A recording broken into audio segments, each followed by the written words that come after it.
Hey guys, thanks for joining us on Family Life Today here on YouTube. And make sure you subscribe. You don't want to miss any episodes, so hit the little bell and you'll get notifications and you won't miss anything. And if this encourages you, like it and share it with your friends. Yeah, share it with your friends. Yeah, welcome to Family Life Today. If love is a commitment of my will to your needs and best interests regardless of the cost, then it is not in your needs and best interests to be doing something that is toxic to a relationship. So I got to speak up. I often ask people this question when there's some struggle in their life. I said, if you had your choice of being wounded or kissed, which would you choose? Well, I thought the Bible makes a distinction. It says it depends on who's doing the wounding and who's doing the kissing. Proverbs says, faithful are the wounds of a friend, but deceitful are the kisses of an enemy. And so if we say we love our spouse and we're letting them continue in a pattern that is just sucking the life out of our love story, how is that love?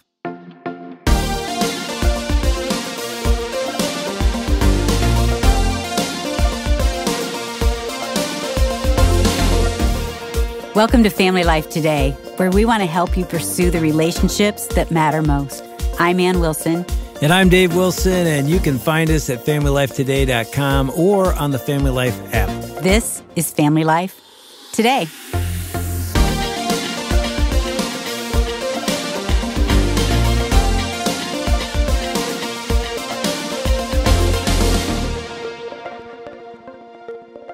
Here's a question for you. Do you think I'm a high controlling person? No. Do you think I'm a controlling person? I don't. At all? Ever? Never? Maybe when you drive and I'm driving and you're trying to critique me. I didn't see that one coming. You know what? You are exactly right. I am the worst I don't even want to driver. drive when you're in the car because I think, do I want to drive and have him just critique me the whole time? I mean, when I get up behind somebody going in the left lane and they're not going fast enough, that's the passing lane, and I get on their bumper, what am I doing? I'm literally trying to control them. Like, I'm going to teach you a lesson. Some stranger out of nowhere. I've done that. I know. I have lived with you for 42 years, and this is true. You're trying to control every person and teach them how to become a better driver on the road. Okay, enough of that. I don't want to talk about that because I don't think I'm that. But we've got Tim Kimmel back in the studio with us today. And I'm not saying you're a high control person, but you wrote a book about it. Right. Would Darcy say you're a high control person? Well, I just think there's areas where any of us can be that. But I just try and, because I start each day assuming I'm that, I just don't want it to raise its ugly head in me. Look, I'm just as capable of it as anybody out there of being a selfish nightmare. Is it a sin tendency that we have that we can all slip into that? Yes, absolutely. People that struggle with it are people who are blind to it, just don't even want to acknowledge it. Okay. I think the people that keep it under control are the ones that just, from the beginning, just say, oh, yeah, I'm very capable of that. Remember, as we talked about in some of the other shows, that a lot of it's just self-preservation. We're just, we're just trying to look out for the moment, and we think this is the right thing. But, you all know my wife, Darcy, and she's been married 50 years. Yeah. 4 kids. 50 years. Mm-hmm. Yeah. And she's just this wonderful, highly organized, but, I'm the risk taker, and she wants to be more careful. But, she knows that one of the things she struggles with is I can come up with a great idea or something, and then she just pulls that little needle out and goes kaboom and blows that thing right out with just one little statement. It won't work because she knows. And it just crushes my spirit. And she really, I don't want to do it that way. At the same time, I don't want to be in a position where it seems like it's reckless to her or makes her feel inadequate or afraid or anything. But that's where grace comes to our rescue. If you have a grace-filled marriage and want to have a relationship with your kids that are grace-filled, then you're going to treat the people you love the way Jesus treats you. And Jesus isn't reckless with us. Like it said in C.S. Lewis's books, when they're asking, is he safe? Is Jesus safe? Well, no, but he's good. And we want to be good to one another. And I think that would cause us to monitor this. I want to have a family where the kids actually enjoy having dinner together with their parents and vice versa. When the kids launch, like ours have gone, I want us to have a love story being written. In fact, that's one of the things that I pray for, every day. The Lord help me write a love story with this woman till I take my last breath. Well, your book is called The High Cost of High Control. The subtitle is How to Deal with Powerful Personalities. And we've been talking about this for a couple days. Well, here's the thing you probably don't know about us, Tim, and we've known you for decades. I think we've read almost every book you've written. 16 books? Mm-hmm. We've So probably good. read at least 12 or 13 of them. Yeah. All the way back to Little House on the Freeway, Grace-Based Parenting, Why Christian Kids Rebel. I mean, I can list you through, and including this one, The High Cost of High Control. But I got to be honest, when I first picked that one up back in the 90s, I thought I'm going to read a book about other people. That's why I'm reading it. There's high control people in my life, and the more I read it, it's like, oh, there's some of that in me, and we've talked about it for a couple of days. But at the end of the book, the last chapter, you have 101 ways to identify and manage a high controller. And so we thought it might be fun. We're not going to do 101 of these, but pick a few and just have you make some comments. I got to start with number 29. Oh, 29. Which I think's a fun one. This is always scary to me to see which ones you're going to bring I mean, we up. can go anywhere, but 29 says, if your parents or in-laws are trying to control your marriage, move to the opposite side of the country for about 50 years. Obviously, a little humor there, but what's that all about? Well, they're supposed to be in-laws, but if they don't keep their high control tendencies under control, they become outlaws. And that's going to become a liability to your love story in the marriage. I've actually had, there's only a couple of times where I have recommended to the couple that I'm going to be overseeing their wedding, I said, I really think you guys need to move out of here, move to another state, and don't pass on your phone number right away. Reason, because I know their parents. I know at least one of their parents is going to be right in the middle of this thing, second-guessing everything, criticizing, whatever, controlling, and they're going to put a strain on this thing at its most fragile state right out of the blocks. And then, when it comes to our in-laws, we already have a certain amount of loyalty anyway because they're our parents. Yeah. And then we also have a certain amount of disloyalty because they might not be our parents. They're our spouses. They made it clear in the Bible, for this cause a man shall leave his father and mother. That also says to the father and mother, let them go. Yeah. But if they don't. I mean, how do you and Darcy approach it now? You're in-laws. Your parents of your kids have married. How do you approach it with adult kids? Probably the hardest thing for a grandparent to do, but the most vital thing is when you see their kids misbehaving and all that stuff, is zip your mouth shut. Yes, and it's so hard. It's so hard. Because we've gained so much knowledge and we know so much. Exactly right. And we say nothing. Yeah, and here's what. When we were, for everybody listening, if you're young parents, do you want your parents criticizing how you're raising your kids? The answer, of course, is no. So if we didn't want it when we were young raising our kids, I'm sure they don't want it from us. Yeah. What I think the role of a parent comes when it comes to launching your kids is, when their kids are under our roof, it's like they're in our boat. And we're the captains of that boat. And we're determining where that boat's going to go and all that stuff. And when it gets in treacherous water or bad storms, we're under control how we're going to do that. They're in their own boat now. And what we do better if we move up onto the bluff and become a nice, steady lighthouse for them. Just keeping a steady beam of love and joy and encouragement and grace coming out to them. They can take a reference off of that. So now, let's say they come to us and they ask our opinion on something. We always qualify. Okay, I'll give you my opinion, but it's just that. You can do whatever you want. It's your life. You'll live with whatever you choose. But here's how I see this. And if you want to go for that, fine. But if you don't, it's not going to change anything in my relationship with you. So they know that going in.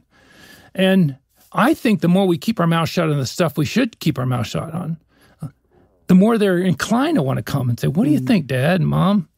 Can you help me on this? I mean, what you're saying is so wise, and yet, just my opinion, so few in-law parents of adult children do that. Why? Why do because we get so involved? Think we know the answer. We've seen we have failed, but we made this work. And hey, we're experts in marriage or family, Tim. Like if anybody could give a great answer, it's you and Darcy. And yet you're humbling us to say, I'm not going to say anything unless you come and ask. And even that, I've never heard someone say, and let me just remind you, this is just our opinion. Yeah. And if you don't, we're still going to love you. Like, I need to take note of that. Now, I usually say this is my opinion, but this is also God's opinion as well. You'd like to. Well, there's a thing called being a close family, but there's a thin line between being a close family and an enmeshed family. And an enmeshed family becomes very toxic, especially when you're having other people grafted in through marriage that don't have any reference point with you. And yet I've seen money become a gigantic liability to the joy of a family because, the parents have some major money and they're enmeshed in it. In fact, there's nothing like owing money to put yourself in a position of being controlled. Avoid borrowing money from parents, relatives, and friends. Now, does that mean parents should never help their kids? No, I'm not saying that. Right. What Darcy and I have tried to do with our kids when it comes to money is we're willing to give them a hand up.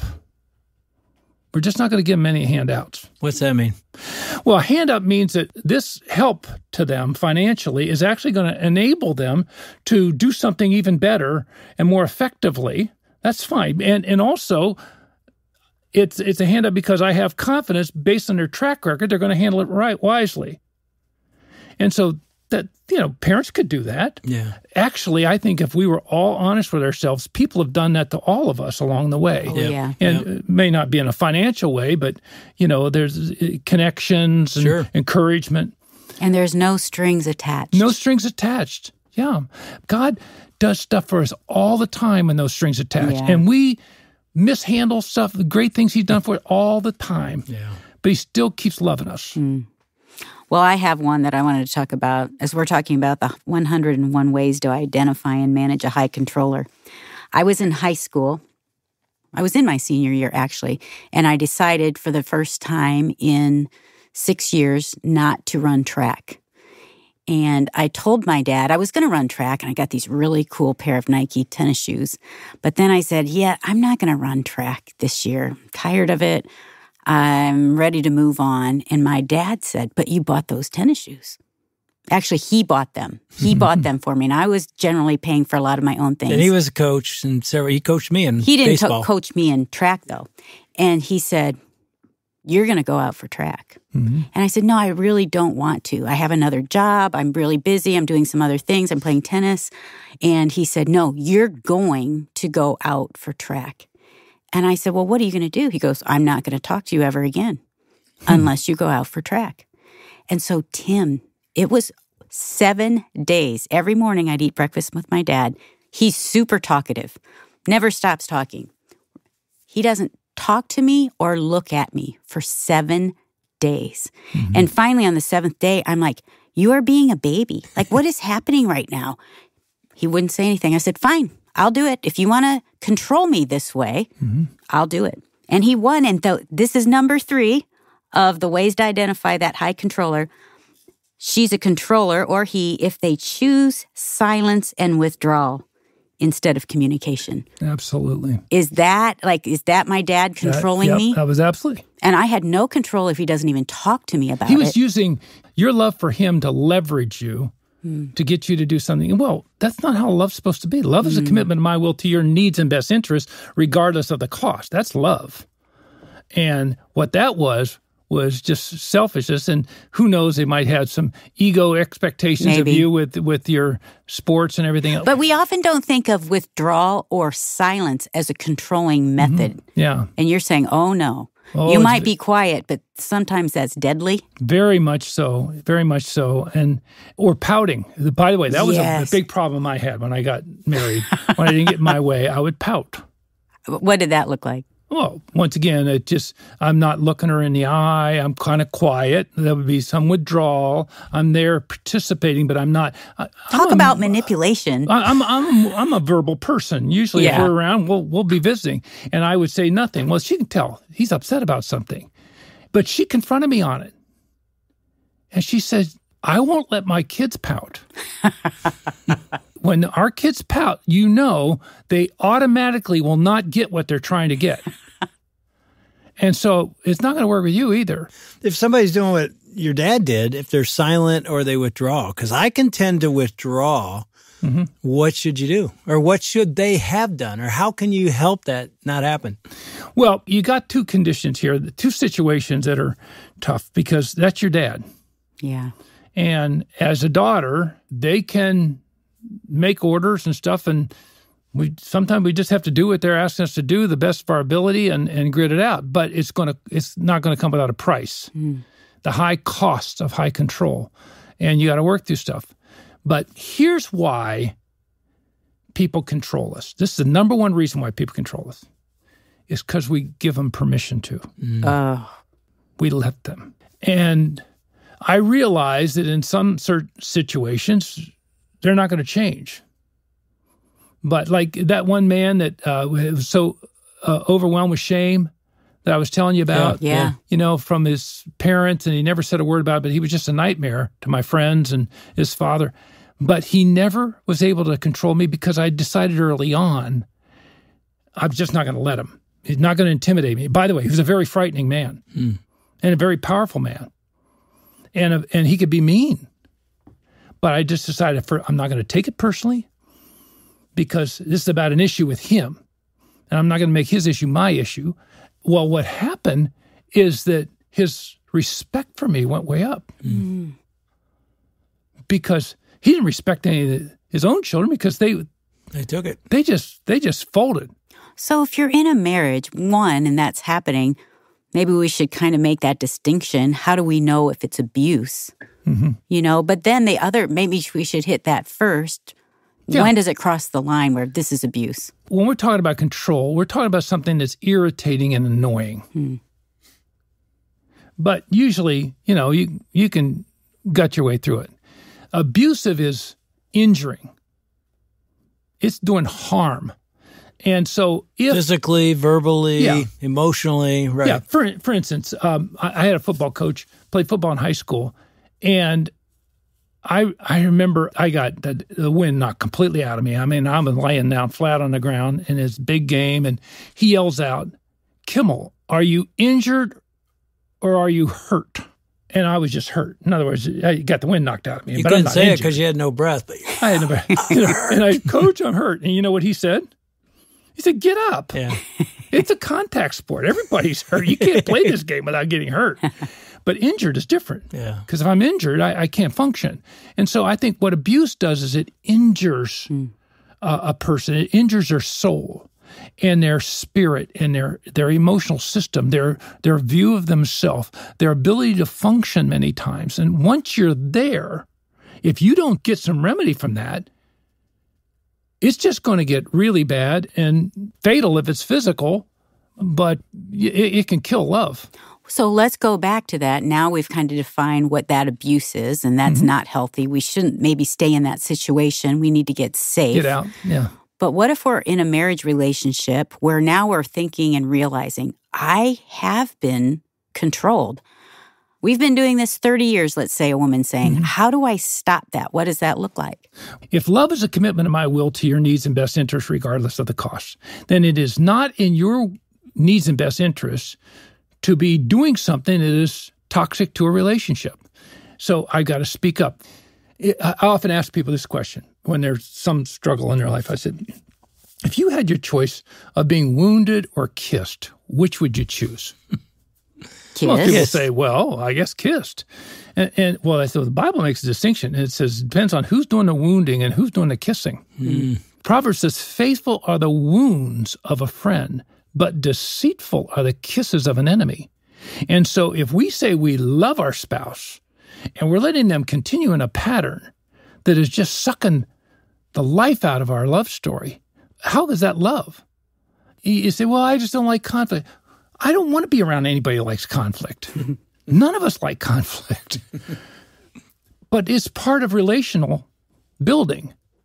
And like when Darcy says, I'm sorry, but this pouting is just not going to work. So that's what she said to you. Oh, absolutely. Yeah. No, this pouting, she said, we don't tolerate this with our kids. When our kids pout, we automatically guarantee them they're not going to get what they want.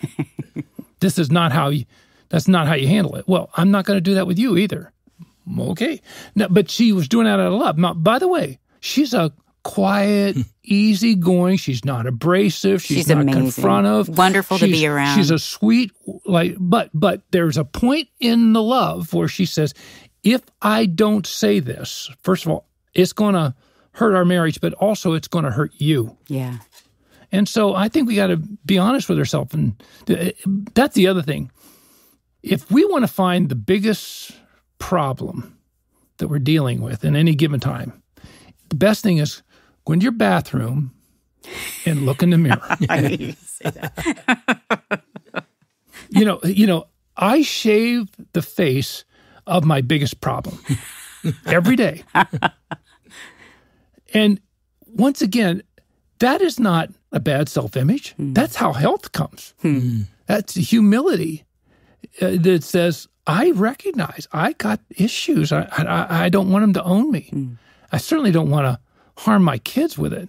But then we go to a Savior who knows all about that. Yeah. You know, when I think of Jesus washing those disciples' feet and how, when you wash somebody's feet, you can't even look eye to eye with them.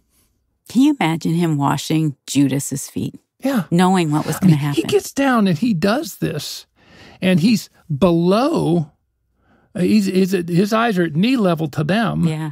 And how subservient could you be? And then he gets up and he puts back on his rabbi robes. Yeah. This is the Savior and Creator of the world. He puts back on the authority, the robes that show his authority. He said, now, I want you to do what I just did for you to the people in your life. And, I was thinking when you talked about Darcy saying this pouting thing's not going to happen, she's washing your feet. Yeah, she is. In a beautiful way, she is saying, let's do this right. I love you too much to let this become so much a part of our life that it steals. Yeah. The whole reason we married each other in the first place. And she didn't resort to name-calling, telling you you're terrible, you're an idiot, whatever. Mm-hmm. She was doing it out of love, knowing that we can have better. We can do this better. And I just know this. Anne's done this thousands of times in our life. And I'm even thinking about, because I know her dad. He's awesome. He is awesome. He's now with Jesus. He was my dad. I love him to death. But he could do that. Mm-hmm. And I saw that.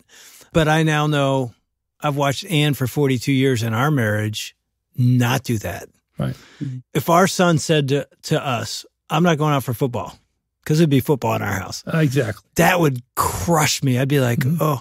But here's what I've watched her do. She would sit down and do the opposite of what her dad did. She would go, tell me what you're thinking. Mm-hmm. What's your process? I've watched you do it. Mm-hmm. It'd be a sort of a washing of feet. It may end up he doesn't or does. It doesn't matter. It's like, help me understand this.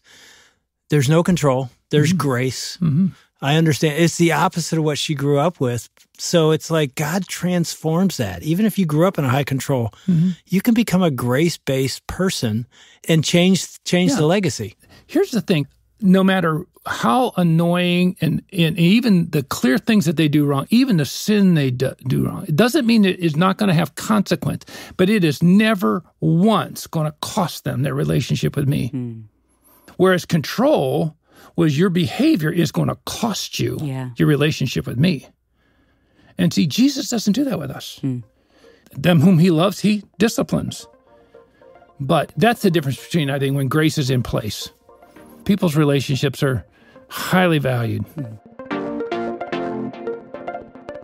You're listening to Dave and Ann Wilson with Tim Kimmel on Family Life Today. We'd love to send you a copy of Tim Kimmel's book. It's called The High Cost of High Control, How to Deal with Powerful Personalities. And we've all got powerful personalities in our lives. His book is our thanks to you when you partner financially today with us to help more families hear conversations like the one you heard today. You can give online at FamilyLifeToday.com, or you can give us a call at 800-358-6329. That's 800, F as in family, L as in life, and then the word today. The teenage years can seem like the rebellious years, right? Well, tomorrow, Dave and Ann are joined by Paul David Tripp to tell us that instead of being quick to react, why don't we wait? Because this is actually an opportunity to build a deeper relationship with your teenager. That's tomorrow. We hope you'll join us. On behalf of Dave and Ann Wilson, I'm Shelby Abbott. We'll see you back next time for another edition of Family Life Today.